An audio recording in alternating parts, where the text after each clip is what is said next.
शाहवाला पंजाब के डेरा गाजी खान के बाहर एक पुराना और शान सा गांव। यहाँ के लोग सरल लेकिन पुरानी बातों के पूजने वाले थे। आम तौर पर कोई भी नया इंसान अगर शाहवाला आए तो उसे 3 बातें समझा दी जाती हैं। नंबर 1, पीर वली मोहम्मद के घर के पास से मगरिब के बाद मत गुजरना। नंबर 2, घर की छत की तरफ कभी नजर उठाकर मत देखना। नंबर 3, और अगर कभी 4 कबूतर एक साथ देखो तो दुआ पढ़कर पलट जाओ। पीर वली मोहम्मद इस गांव का सबसे बुजुर्ग और इज्जतदार शख्स था। सफेद दही जैसी दाढ़ी और आंखों में वो नूर जो सिर्फ बुजुर्गों के चेहरों पर रहता है। कहा जाता था कि पीर साहब कोई वक्त लाहौर की जामिया मस्जिद में खुतबा दिया करते थे, लेकिन एक दिन अचानक सब कुछ छोड़कर शाहवाला के इस छोटे से कोने में बस गए। उनका घर मिट्टी और ईंटों का बना था, एक लंबा बरामदा और ऊपर छत। लोग कहते हैं वो छत उनकी नहीं किसी और की है। और सबसे अजीब बात ये थी, रोज सुबह 7 बजे उनके घर की छत पर 4 सफेद कबूतर आके बैठते थे और सिर्फ आधे घंटे बैठकर हवा में घूमकर उड़ जाते। कहानी की शुरुआत भी एक सावन की सुबह से होती है।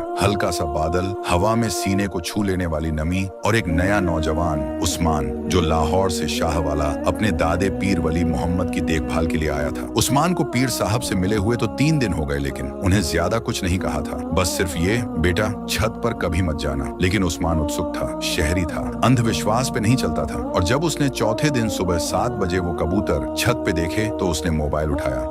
मगर जब वो छत के करीब गया, एक ठंडी लहर उसके सीने से गुजरी। कबूतर उसकी तरफ देख रहे थे, जैसे आंखों से बोल रहे हों, तू नहीं समझेगा, तू नया है। उसी शाम उस्मान ने गांव के पुराने दर्जी चाचा फयाज से पूछा, ये छत और कबूतर का क्या राज है? चाचा फयाज ने सिलाई रोककर कहा, बेटा पीर साहब के घर के नीचे जमीन में सिर्फ मिट्टी नहीं, सजा दफन है। 1947 में जब लोग इस तरफ आ रहे थे तो 4 लोग इस घर में छुपे थे। कोई उन्हें ढूंढ रहा था। जब वो पकड़े गए तो उनका कत्ल इस छत पे किया गया था और रूहों को आजाद करने से पहले पीर साहब ने उनका नाम मिटा दिया और उनकी रूहें कबूतर बन गईं। जब तक कोई उनका सच ना समझे वो रोज आके याद दिलाती हैं। उस रात उस्मान ने पहली बार सपना देखा, एक छत खून में भीगी हुई, एक कबूतर जिसकी गर्दन टूटी हुई है और एक आवाज, तू हमेशा देख रहा है पर कब समझेगा? उस्मान जगा और देखा उसके कमरे की दीवार पर 4 उंगलियों के निशान थे, खून से बने हुए। उस्मान का सीना तेज तेज धड़क रहा था। उसने 1 सेकंड के लिए सोचा शायद सपना था, लेकिन जब उसके हाथ से दीवार छूकर देखी, खून अभी भी गीला था। और सबसे डरावनी बात,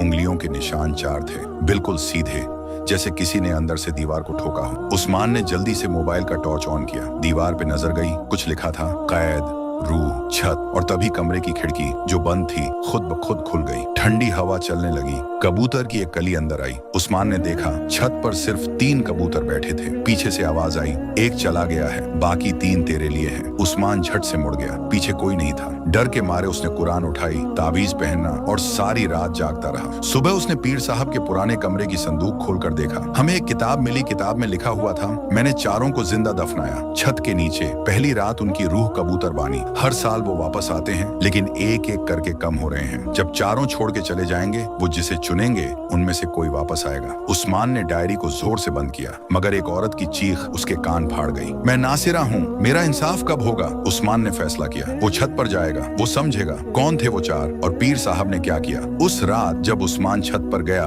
3 कबूतर वहाँ बैठे थे। कबूतर के पास गया, एक कबूतर उसके कांधे पे आके बैठ गया और उसके कान में बोला, चौथा तू खुद बनेगा। उस्मान ने पीछे मुड़कर देखा, छत का दरवाजा बंद हो चुका था अंदर से। उस्मान की सांस उलझने लगी। वो कबूतर उसके कान के पास से एकदम उड़ा और रात की अंधेरी हवा में खो गया। बाकी 3 कबूतर छत के एक कोने में बिल्कुल सीधे लाइन में बैठ गए, जैसे किसी नमाज की सफ हो। और तभी छत से एक कराहट की आवाज आई, जैसे नीचे मिट्टी खिसक रही हो। उस्मान ने टॉर्च निकाला। जहां कबूतर बैठे थे उस जगह पर एक पत्थर का टुकड़ा हिल रहा था। उस्मान ने वो टुकड़ा हटा दिया। नीचे था एक लकड़ी का जाल, वही छत जहां पीर वली मोहम्मद रोज तस्बीह पढ़ते थे। उस्मान ने सांस अंदर खींचकर दरवाजा खोला। मिट्टी का बढ़िया रास्ता और नीचे जाने वाली एक पुरानी सी सीढ़ी। उस्मान हर कदम पर बस ये दुआ पढ़ रहा था, ला हवाला वाला कुव्वता इल्ला बिल्लाह। वो नीचे उतर गया और फिर उसने देखा 4 कब्रों की सूली जैसी सिलें, बिना कोई निशान, बिना कोई नाम। मगर सबसे बड़ी बात ये थी,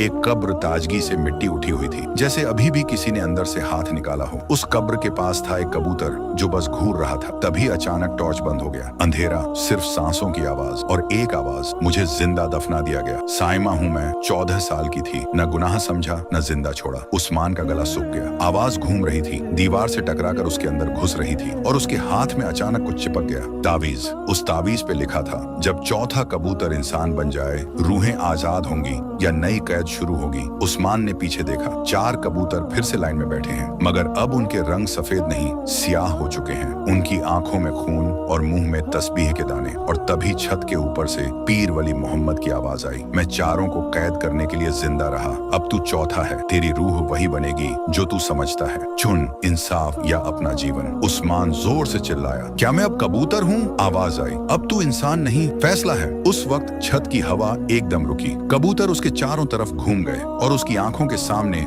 एक रोशनी झिलमिलाई। वो बेहोश हो गया। जब उस्मान की आंखें खुली, वो वापस अपने कमरे में था, मगर दीवार पर फिर वही 4 उंगलियों के निशान थे और इस बार एक 5वां निशान भी था जो उसे अपने हाथ का लगता था। उस्मान की आंखें रात के तीसरे पहर खुली। पूरा कमरा बर्फ जैसा ठंडा था। दीवार पर 5 खूनी उंगलियों के निशान अब भी गिले लग रहे थे, जैसे उनमें से खून अभी भी टपक रहा हो। और हमारा वक्त एक भूतिया थकन के साथ उसका जिस्म हिलने लगा, कुछ उसके अंदर उतर रहा था। उस्मान ने आंखें बंद की और तभी सपना शुरू हो गया। उस्मान अब 1947 में था, सब कुछ सीपिया टोन में, पुरानी फिल्म जैसा। गांव की गलियां लहू में भीगी हुई थी। एक औरत चीख रही थी, वो आ गए, बचा लो बचा लो। और दूर एक 3 साल का लड़का जले हुए मकान के पीछे रो रहा था। उस्मान देख रहा था सब कुछ, लेकिन हिल नहीं सकता था, जैसे किसी ने उसे उसी समय में बंद कर दिया हो। तभी एक आवाज उसके पीछे आई, तू देख रहा है क्योंकि तू अब उस वक्त का हिस्सा है। वो पीर वली मोहम्मद की रूह थी, धुआं से बनी, तस्बीह हाथों में, लेकिन चेहरा आधा जला हुआ। पीर साहब की आवाज में एक ठंडा दर्द था, मैंने उन चारों को छुपाया था,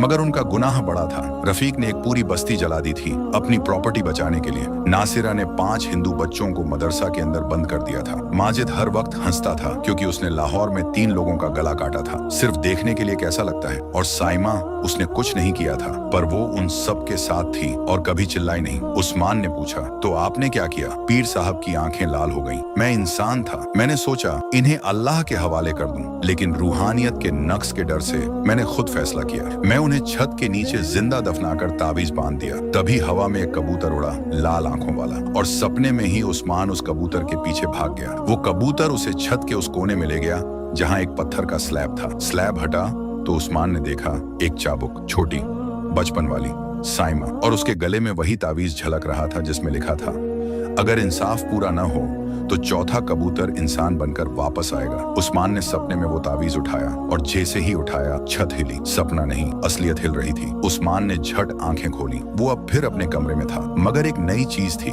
दरवाजे के बाहर एक छोटी लड़की खड़ी थी, कपड़ों से भीगी, आंखें सफेद, और उसके हाथ में एक कबूतर था जो मुर्दा था, लेकिन आंख झनक रही थी। लड़की बोली, मैं साइमा हूँ, अब मेरी कब्र खुली है, तू चौथा कबूतर बन गया है। और फिर उसका चेहरा एकदम कबूतर में बदल गया। उस्मान ने पीछे हटना चाहा, लेकिन पैर जमे हुए थे। साइमा की आंखें अब सफेद नहीं रही, वो रक्त लाल हो चुकी थी, और जो मुर्दा कबूतर उसके हाथ में था, अब उसकी आंख पूरी तरह खुल गई थी। उस्मान ने ठंडे पसीने में भीगते हुए पूछा, मैं कबूतर कैसे बन गया? साइमा ने धीरे से बोला, क्योंकि तू हमारे घर का वारिस है, पीर वली मोहम्मद की नस्ल से आखिरी, जिसने हमें जिंदा दफनाया। अब उसका खून तुझ में है, और वो तावीज तूने हाथ लगाया, अब तू इंसाफ का हिस्सा बन गया। उस्मान ने देखा उसके हाथ का रंग बदलने लगा था, उंगलियां पर हल्के से सफेद पर निकले जैसे परिंदों के, और पीछे से एक आवाज, तेरी आधी रूह कबूतर बन चुकी है, अब पूरी बनने वाली है। वो आवाज किसी और की थी। उस्मान ने पीछे देखा, कमरे के कोने में वो 3 कबूतर थे, रफीक, नासिरा और माजिद, मगर इस बार उनके चेहरे ठीक इंसानों जैसे थे और हर एक की आंख में एक नया प्लान था। माजिद बोला, तू अगर चौथा बन गया तो इंसाफ होगा, वरना फिर से लाशें गिरेंगी। उस्मान उन 3 कबूतरों,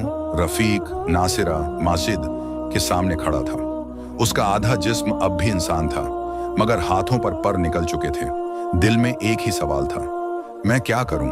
तभी उस्मान ने जमीन से वो तावीज उठाया जो सपने में साइमा के गले में था, और उसने जोर से चिल्लाकर कहा, अगर मैं चौथा कबूतर बन गया हूं तो मुझे भी फैसले का हक है। कामरा अचानक थरथरा गया। पीछे से साइमा आई। उसका रूप अब एक इंसान और परिंदे के बीच का था। उसकी आंखें आंसुओं से भरी थीं। मैं चिल्ला नहीं सकी थी, इसलिए मुझे भी दोषी समझा गया, लेकिन मैं सिर्फ 14 साल की थी। उस्मान का दिल कांप गया। उसने कहा, अगर तुम बेकसूर थे तो इंसाफ तुम्हारा भी अधूरा है। उस्मान ने एक और कदम आगे बढ़ाया और वो पुरानी अलमारी जो कमरे के कोने में थी खुद ब खुद खुल गई। उसके अंदर एक भूरा रंग की किताब थी, सजा ए कबूतर, पीर वली मोहम्मद की असली डायरी। उस्मान ने पहला पन्ना खोला और पहली लाइन पढ़ी, जो भी चौथा कबूतर बनेगा उसके फैसले से पहले 3 रूहों को एक बार इंसान बनकर अपना सच कहना होगा। अगर वो इंसाफ से गुजर गए तो आजादी, वरना कब्रिस्तान। उस्मान चीखा। तो बोलो रफीक, क्या तू सच में दोषी था? रफीक रो पड़ा। मुझे बस अपनी जमीन चाहिए थी। मैंने सोचा लोग भाग जाएंगे तो खाली हो जाएगी। उस्मान, और तू नासिरा, मुझे डर था। उनके माँ बाप ने मेरे भाई को मारा था। मैं चाहती थी बस वो लोग चिल्लाएं। मैं डर गई, मदरसे पर ताला लगा दिया। उस्मान, तुम माजिद माजिद बोला। मैं पागल था। मैं देखना चाहता था कि गला काटने से क्या होता है। अब समझ गया हूं। मैं कबूतर बन के 80 साल से रोता हूं। कमरा अब सफेद रोशनी से भर गया। डायरी अपनी आप पलटने लगी और एक आवाज आई, पहली बार आसमान से, उस्मान, अब तू बता, क्या तू इन्हें आजाद करेगा या कब्रिस्तान में भेजेगा? दोस्तों, इस कहानी का पार्ट 2 चाहिए तो कमेंट कर देना, मैं इसका पार्ट 2 बना दूंगा।